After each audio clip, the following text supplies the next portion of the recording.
মুহূর্তে দেখতে পাচ্ছেন পুরো লাইভ স্নো হচ্ছে, চারিদিকে কিন্তু একদম বরফে বরফ। তারই মাঝে আমরা এখন চলে এসেছি সোলাং ভ্যালিতে। এই ভিউটা দেখার জন্য কিন্তু আমরা বিকেলের দিকে চলে এসেছি সিমলা কালীবাড়িতে। দেখুন কি অপরূপ সুন্দর সানসেট দেখা যাচ্ছে এখান থেকে। আর এই দেখুন বয়ে চলেছে পার্বতী নদী, কি সুন্দর অসাধারণ লাগছে। দেখুন এদিকে উঁচু উঁচু পাহাড় আর এই বয়ে চলেছে পার্বতী নদী, এই পাশেই আমাদের হোটেল।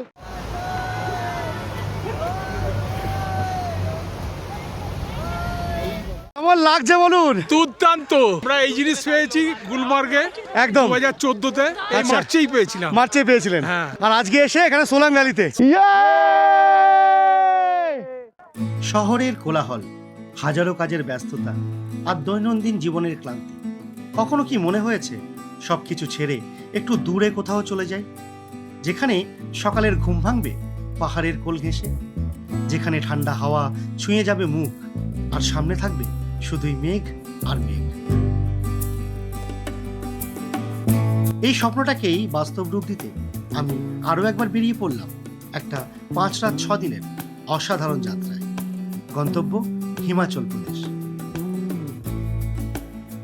এই যাত্রায় আমি ঘুরে দেখব সবুজ পাহাড়ে ঘেরা সুন্দর শহর সিমলা, বরফে ঢাকা স্বর্গের মতো সাজানো মানালি, আর এমন আরো কিছু লোকেশন যেগুলো সত্যি স্বপ্নের থেকেও সুন্দর।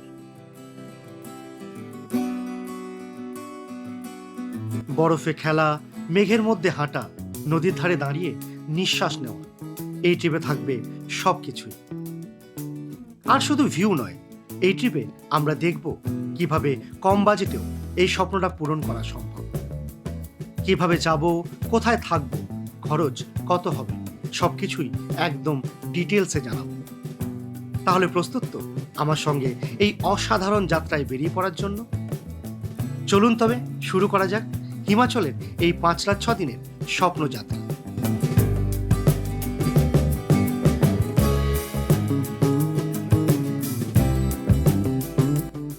আমাদের এই বহু প্রতীক্ষিত হিমাচল ট্যুরটা শুরু হলো একদম ক্লাসিকভাবে ট্রেন জার্নি দিয়ে।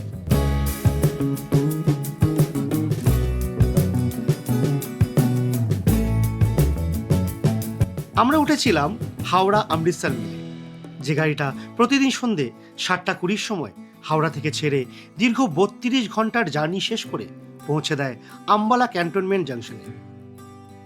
অবশেষে একদম ভোরে আমরাও এসে পৌঁছলাম হরিয়ানা রাজ্যের একটি গুরুত্বপূর্ণ স্টেশন আম্বালা জাংশন। তো বন্ধুরা ফাইনালি এসে পৌঁছে গেছি আমরা এই মুহূর্তে হরিয়ানার আম্বালা ক্যান্টনমেন্ট জাংশনে। এখান থেকে কিন্তু আমাদের মেন পাহাড়ের অ্যাডভেঞ্চারটা শুরু হবে। আর গাড়ি কিন্তু একদম বিফোর টাইম এখানে ঢুকিয়েছে। এখানে টাইম ছিল ভোর 3:10, আর এখানে আমাদের নামিয়ে দিয়েছে এক্স্যাক্টলি 3টের সময়। 10 মিনিট বিফোর কিন্তু গাড়ি এখানে আমাদের ঢুকিয়ে দিয়েছে।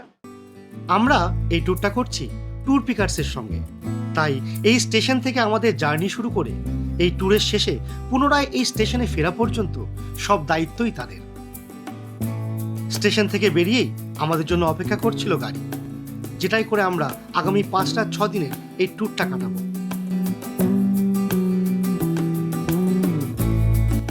এখনো রাত পুরোপুরি কাটেনি, ধীরে ধীরে ভোর হচ্ছে, আর কিছুক্ষণের মধ্যেই পাহাড়ের গা ঘেঁষে সূর্যোদয়ের এই দৃশ্য সত্যি ভাষায় বোঝানো যায় না। প্রকৃতির এই অপূর্ব সৌন্দর্য উপভোগ করতে করতেই একসময় আমরা এসে পৌঁছে গেলাম সিমলাতে। তো বন্ধুরা ফাইনালি এসে আমরা পৌঁছে গেছি এই মুহূর্তে সিমলাতে। এ আমাদের গাড়ি আমাদের নামিয়ে দিল, আর একদম রোডের ওপরেই কিন্তু এই হচ্ছে আমাদের হোটেল। এখানে আমাদের হোটেল গঙ্গা। আমরা নিয়েছি একটি ডিলাক্স প্যাকেজ, তাই আমাদের থাকার ব্যবস্থাও করা হয়েছে সিমলার একেবারে প্রাইম লোকেশনের একটি সুন্দর হোটেলে, হোটেল গঙ্গা।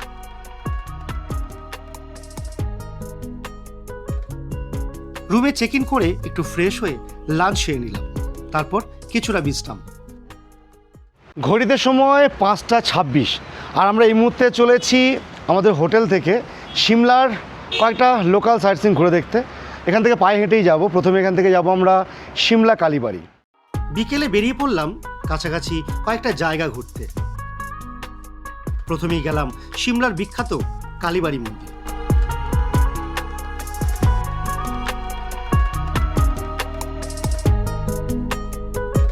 আমাদের হোটেল থেকে পায়ে হেঁটে মাত্র 10 মিনিটের দূরত্বে রয়েছে এই সিমলা কালীবাড়ি।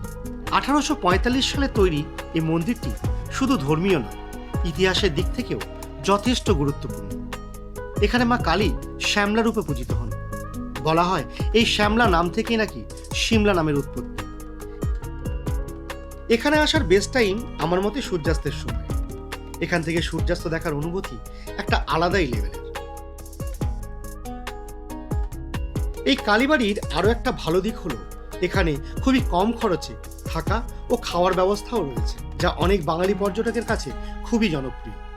বুকিং নাম্বার স্ক্রিনে দেওয়া রইল, তবে মাথায় রাখবেন অন্তত পক্ষে 2 থেকে 3 মাস আগে এখানে বুকিং করতে হবে, না হলে রুম পাওয়ার সমস্যা হতে পারে। এরপর পৌঁছে গেলাম সিমলার প্রাণকেন্দ্র ম্যাল রোড। ব্রিটিশ আমলের সেই পুরনো স্থাপত্য, গেইটি থিয়েটার, রিজ আর শেষে সে আইকনিক চার্চ, সব মিলিয়ে এক অন্যরকম অনুভূতি।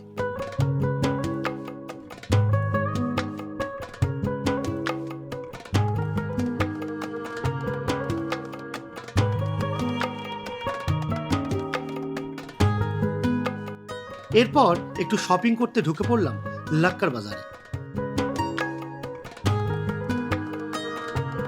কাঠের তৈরি বিভিন্ন জিনিসের জন্য এই বাজার বেশ বিখ্যাত। দিনের শেষে ফিরে এলাম হোটেলে, আর ডিনারটা ছিল আমাদের প্যাকেজের মধ্যেই। Good morning from Shimla. বন্ধুরা, আমরা গতকাল এসে পৌঁছেছি এই সিমলাতে, আর আমাদের কিন্তু চলছে 5 রাত 6 দিনের টোটাল সিমলা সহ কাসল এবং মানালি ট্যুর। আজকে আমরা দ্বিতীয় দিনে এই টোটাল সিমলার কিছু কাছাকাছি যে সাইট সিনগুলো রয়েছে সেগুলো ঘুরে দেখব। ইতিমধ্যে আমরা কিন্তু হোটেল থেকে নেমে এসেছি নিচে, একদম হোটেলের সামনেই রাস্তা রয়েছে, এখানে কিন্তু আসবে আমাদের গাড়ি। অলরেডি ড্রাইভারের সঙ্গে আমাদের কথা হয়েছে, তিনি এই রাস্তা দিয়ে আসবে। আপনারা যদি ট্যুর পিকারের সঙ্গে ট্যুর করেন, আপনাদের কিন্তু প্রাইম লোকেশনে এভাবে হোটেল দেওয়া হবে। দেখুন আমার সামনে রয়েছে আমাদের হোটেল গঙ্গা। এই হোটেলের নিচেই একদম মেন রোড, এখানেই গাড়ি আপনাদের ড্রপ করে দেবে এবং এখান থেকেই কিন্তু আপনাদের পিক আপ করে নেবে।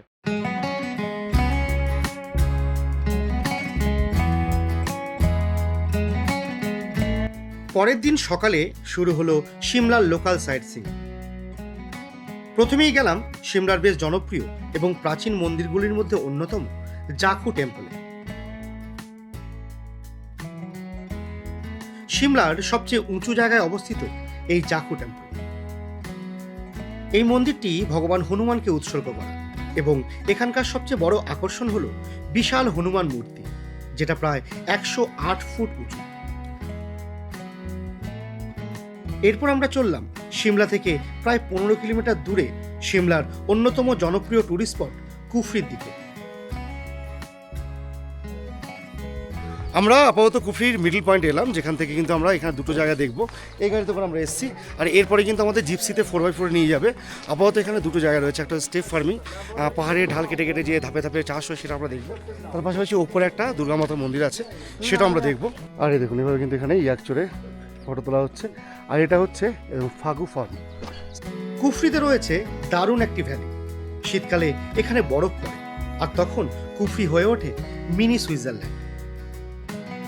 এখানেই রয়েছে পাহাড়ের চূড়ায় অবস্থিত একটি কালী মন্দির, যেটা বেশ খানিকটা ট্রেক করেই উঠতে হয়। এছাড়াও এখানে জঙ্গল সাফারি করার সুযোগ রয়েছে, সাথে ঘুরে দেখা যায় লোকাল আপেল বাগান। ফেরার পথে দেখে নিলাম গ্রিন ভ্যালি, যেটি এশিয়ার বৃহত্তম সবুজ বনাঞ্চলগুলির একটি। এরপর ফিরে এলাম হোটেলে, আর এভাবেই শেষ হলো আমাদের সিমলা দ্বিতীয় দিন। সুপ্রভাত বন্ধুরা, আজকে রয়েছি পাহাড়ের রানী সিমলাতে। আর আপনারা যেমনটা জানেন, আমি কিন্তু করছি 5 রাত 6 দিনের সিমলা সহ টোটাল হিমাচল ট্যুর, যার মধ্যে কিন্তু রয়েছে মানালি, কাসল, আরও অনেক কটা জায়গা। আমরা গত 2 দিন থেকে সিমলাতে রয়েছি, ছিলাম এই হোটেল গঙ্গাতে, খুব ভালো পরিষেবা ছিল এখানে। আর আপাতত আজকে কিন্তু আমরা এখান থেকে চলে যাব হিমাচলের ছোট্ট একটি গ্রাম কাসলে, যেটা কিন্তু রয়েছে এখানকার কুল্লু জেলাতে। এই সিমলা থেকে ডিস্টেন্স মোটামুটি 200+ সময় লাগবে, 6 থেকে 7 ঘন্টা।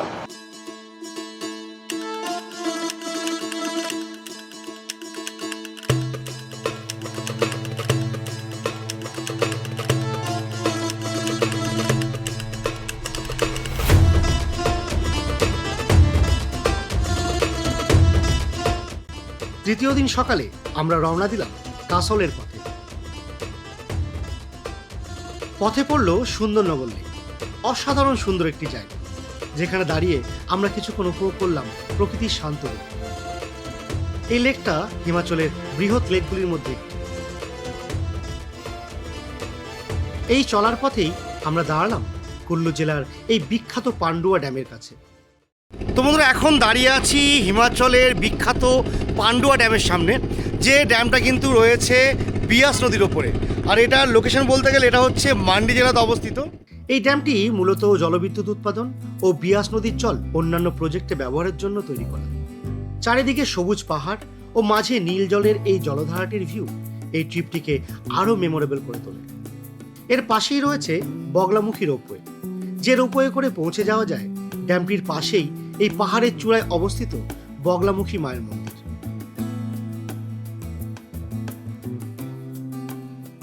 অবশেষে দীর্ঘ রাস্তা পেরিয়ে আমরা এসে পৌঁছে গেলাম কাসলে, হিমাচলের একটি ছোট কিন্তু অপূর্ব সুন্দর গ্রাম এই কাসল। পার্বতী নদীর ধারেই ছিল আমাদের হোটেল, একদম রিভার ভিউ।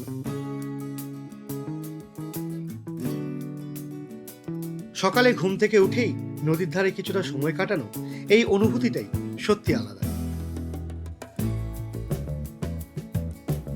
এরপর আমরা চলে এলাম কাসলের একটি গুরুত্বপূর্ণ জায়গা মণিকরণ। এখানে একই জায়গায় রয়েছে গুরুদ্বারা এবং শিব মন্দির, দুটি ভিন্ন ধর্মের মিলনস্থল। সবচেয়ে আশ্চর্যের বিষয় এখানকার গরম জলের কুণ্ড। মণিকরণ সাহেব দর্শন করার পর আমরা আবার রওনা দিলাম আমাদের পরবর্তী গন্তব্যের দিকে। কাসল ছেড়ে আমরা উঠে পড়লাম সিমলা মানালি হাইওয়েতে আর ধীরে ধীরে এগিয়ে চললাম মানালির পথে। এই পথেই আমরা ভিজিট করলাম কুল্লুর একটি জনপ্রিয় মন্দির, বৈষ্ণোদেবী টেম্পল, যেটা বিয়াস নদীর ঠিক উল্টো দিকেই অবস্থিত। এই বিয়াস নদীতেই রয়েছে রিভার রাফটিং এর দারুণ পয়েন্ট। চাইলে এখানে এই অ্যাডভেঞ্চারের স্বাদও কিন্তু নেওয়া যায়। এরপর আমরা ধীরে ধীরে পৌঁছে গেলাম মানালিতে, আর পৌঁছানোর সাথে সাথেই শুরু হলো বৃষ্টি। এই বৃষ্টির মধ্যেই আমরা হোটেলে চেক ইন করলাম। ভেবেছিলাম সন্ধে একটু ঘুরতে বেরোবো, কিন্তু বৃষ্টি এতটাই জোর ছিল যে আর বের হওয়া সম্ভব হয়নি। আর রাতের দিকে ঠান্ডা এতটাই বাড়লো যে টেম্পারেচার মাইনাসে নেমে গেল। পরদিন সকালে উঠে দেখি বৃষ্টি প্রায় থেমে গেছে, তবে ওয়েদারটা একদম ঠান্ডা আর ফ্রেশ।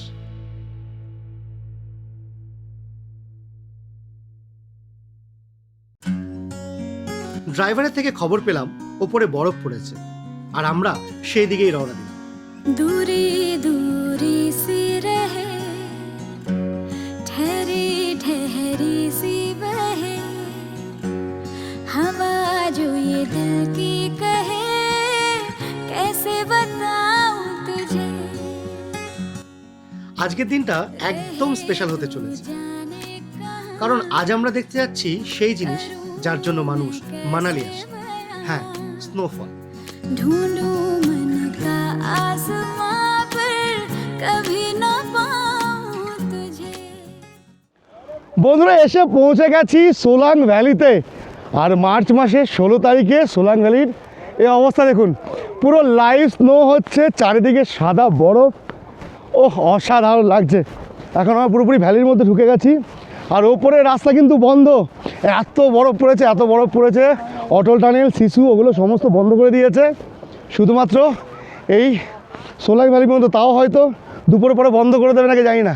পুরো নাজারাটা দেখায় আপনাদের।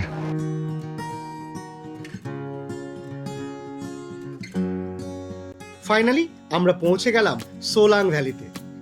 চারিদিকটা একেবারে সাদা বরফে ঢাকা, যেন একেবারে অন্য এক পৃথিবী। মার্চের মাঝামাঝি এতটা স্নোফল একেবারেই আনএক্সপেক্টেড। আমরা সত্যি লাকি যে এই দৃশ্যটা নিজের চোখে দেখতে পাচ্ছি। এখানে কিন্তু রোপওয়ের ব্যবস্থাও রয়েছে, তবে নিচেই এত বরফ ছিল যে আমাদের আর উপরে যাওয়ার প্রয়োজন পড়ে। সত্যি এই লাইভ স্নোফলে বরফের মধ্যে খেলাধুলার মজা, এই মুহূর্তগুলো সত্যিই ভুলবার না। এরই মাঝে আমাদের বারবার ড্রাইভার ফোন করছিল, কারণ স্নোফল কিন্তু অনেকটাই বেড়ে গেছে। এখনই যদি না ফিরি তাহলে গাড়ি আটকে গেলে হয়তো একদিন বা দুদিনও এখানে আটকে পড়ার সম্ভাবনা ছিল। তাই কোনো রিস্ক না নিয়ে আমরা ধীরে ধীরে নিচের দিকে ফিরে এলাম।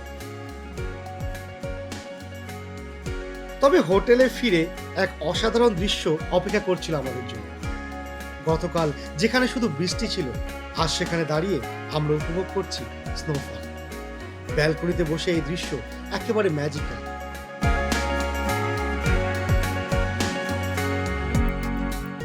আজ এই ট্যুরের আমাদের শেষ দিন, তবে ফেরার আগে আজকে আমরা দর্শন করব মানালির বিখ্যাত হিডিম্বা দেবী টেম্পল।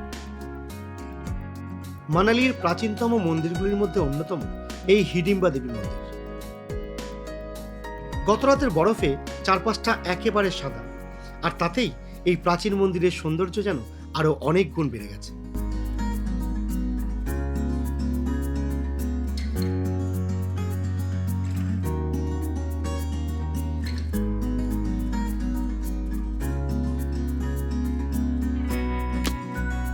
তো বন্ধুরা, এই ছিল আমার পুরো হিমাচল ট্যুর। এই ট্যুরের খরচ কত কি পড়বে তার সম্পূর্ণ বিবরণ আমি ভিডিও ডেসক্রিপশন বক্সে দিয়ে দিলাম। তো কেমন লাগলো আমাদের এই জার্নি অবশ্যই কমেন্টে জানাবেন। ভিডিও ভালো লাগলে লাইক, শেয়ার আর সাবস্ক্রাইব করতে একদম ভুলবেন না। আবার দেখা হবে নতুন কোনো ট্রাভেল ব্লগে। ততক্ষণ সবাই ভালো থাকবেন, সুস্থ থাকবেন। টাটা।